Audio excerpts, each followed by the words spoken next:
ধন্যবাদ কামাল সাহেব। বিসমিল্লাহির রহমানির রহিম। বাংলাদেশ জাতীয় দল বিএনপি ২ নং উত্তরবঙ্গী ইউনিয়ন বিএনপির আমি সাধারণ সম্পাদক। আমি ছাত্রদল থেকে যুবদল থেকে ইউনিয়ন বিএনপি আজকে সাধারণ সম্পাদক। আমি জাতীয় দল বিএনপি এই কারণে করি, শহীদ রাষ্ট্রপতি জিয়াউর রহমানের আদর্শে অনুপ্রাণিত হয়ে এবং তার স্বাধীনতার ঘোষক এবং বহুদলীয় গণতন্ত্রের প্রবক্তা, এ দেশের মাটি ও মানুষের জন্য কাজ করেছে। তাই আমার থেকে জাতীয় দল বিএনপি ভালো, এই হিসাবে আমি জাতীয় দল বিএনপি করি। ধন্যবাদ জনাব ইমাম হোসেন গাজী।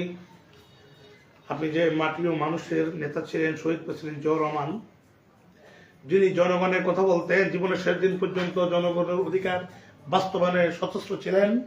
আপনি যে তার দল করছেন, হাজারো প্রতিকূলতার মাঝেও যে রাজপথে লড়াকু সৈনিক লড়েই যাচ্ছেন, তাই আপনার প্রতি কৃতজ্ঞতা জ্ঞাপন করছি। জনাব, গত 5ই আগস্ট 2024 বাংলার ইতিহাসে কালো অধ্যায় রচিত হলো। শেখ হাসিনা সরকার তার সংসদ সদস্যদেরকে নিয়ে সে রাতের অন্ধকার উদয় হয়ে গেল। এই বিষয়ে আপনার অনুভূতি কি?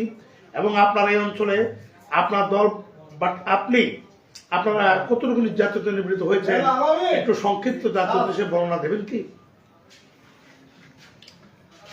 আমরা দীর্ঘ 17 বছর একটি স্বৈরাচারী সরকারের নির্যাতনে নিপীড়নে আমরা দলকে সরে যাই নাই।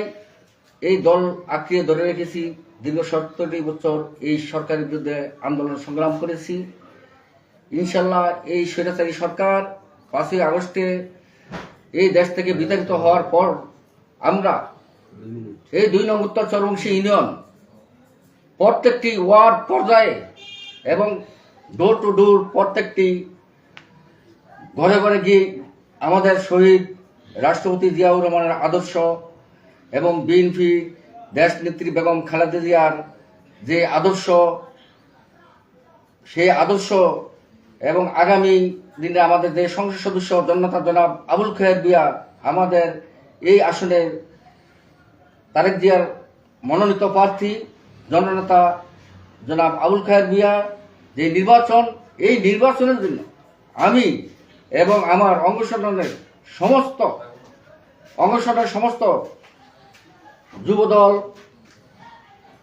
স্বেচ্ছাসেবক দল, ছাত্র দল, শ্রমিক দল, কৃষক দল, তাঁতি দল সবাইকে নিয়ে এই দানের শীষের পক্ষে মানুষের কাছে যে গণজোয়ার এবং মানুষের কাছে যে আশা পেয়েছি, ইনশাল্লাহ আগামী দিনে এই 2 নং উত্তর চরবংশী ইউনিয়ন বিগত আরো 3বারের সব মাননীয় সংসদ সদস্য ছিলেন এই আসনে। এই 2 নং উত্তর চরবংশী ইউনিয়ন বিপুল ভোটে এই জননেতা জনাব আবুল খায়ের ভূঁইয়াকে বিজয়ী করেছেন। আগামীতে তার চেয়েও আরো অধিক ভোট দিয়ে ইনশাল্লাহ এই লক্ষ্মীপুর 2 আসনে নির্বাচিত করব, এই আশা, এই উদ্দীপনা আমার বিএনপি। ধন্যবাদ জনাব ইমাম হোসেন গাজী।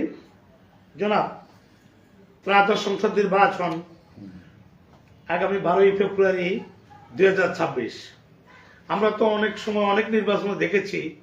আপনারা এই নির্বাচনটা কেমন করবেন? আপনি কেমন নির্বাচন দেখতে চান, একটু বলবেন? ইনশাল্লাহ বিগত দিনে যে নির্বাচনগুলো দেখেছি, তার চেয়েও এই নির্বাচনটা আরো সুষ্ঠু এবং গ্রহণযোগ্য, অবাধ এবং নিরপেক্ষভাবে হবে। এবং বিগত দিনে যে অন্যান্য যে ফ্যাসিস্ট সরকার ছিল, কিন্তু এখন সেই ফ্যাসিস্ট সরকার আর নাই।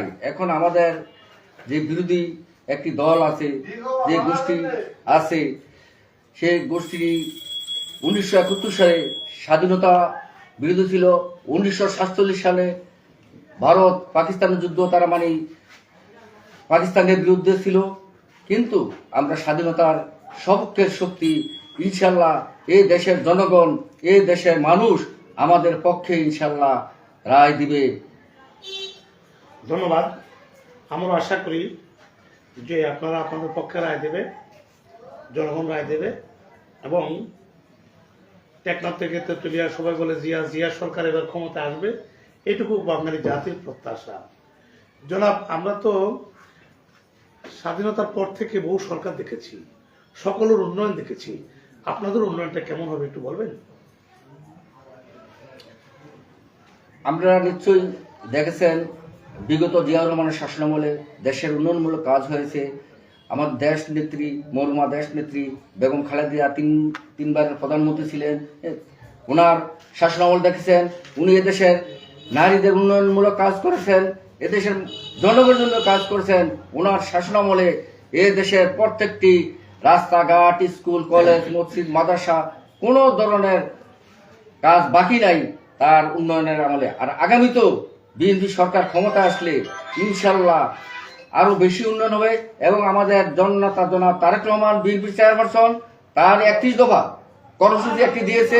আগামী দিনে বিএনপি সরকার ক্ষমতা আসলে এ দেশের জনগণের জন্য কি করবে সে আগাম একটি দফা দিয়েছে। সে 31 দফার মধ্যে আমি 2-1টি দফার কথা বলি।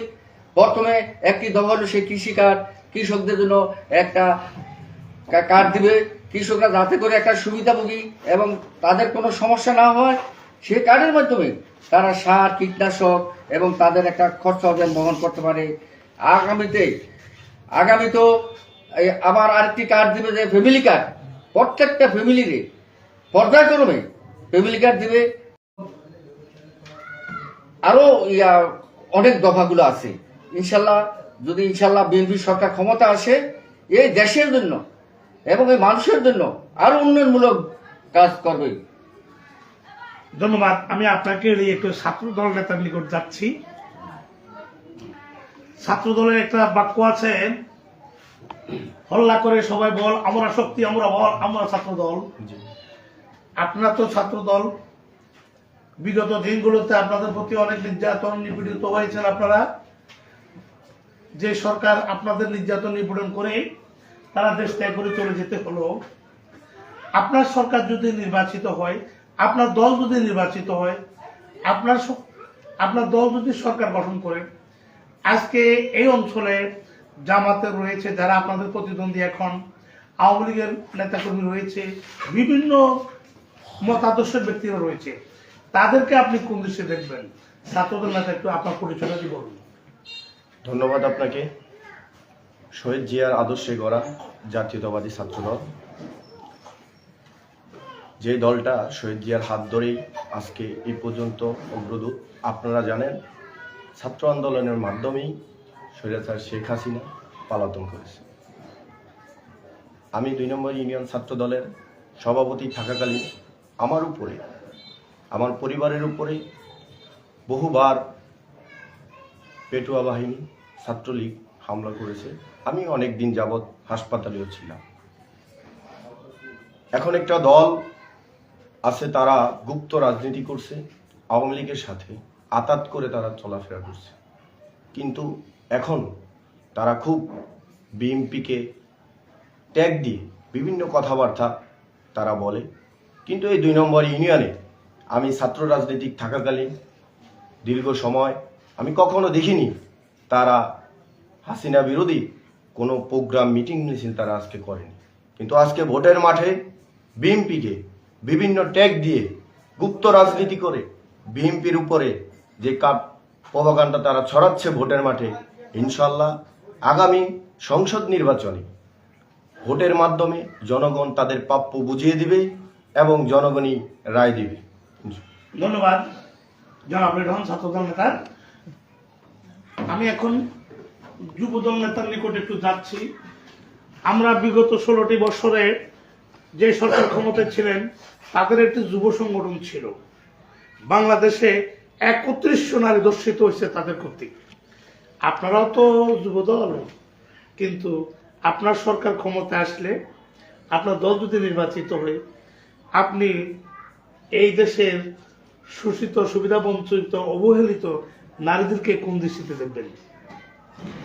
ধন্যবাদ আপনাকে। আসলে বিগত দিনে যে রাজনীতিগুলো ছিল, বর্তমান আমাদের জিয়া রহমান যে রাজনীতি আমাদেরকে শিখাইছে, বেগম জি আমাদেরকে যে রাজনীতি শিখাইছে, আশা করি আমাদের দল যদি ক্ষমতা আসে বিগত দিনের মতো হবে না। যুব সমাজ আমরা একটা ভালো সমাজ তৈরি করব, যাতে দেশ এবং সমাজ সুন্দরভাবে আমরা চালাতে পারি। ধন্যবাদ।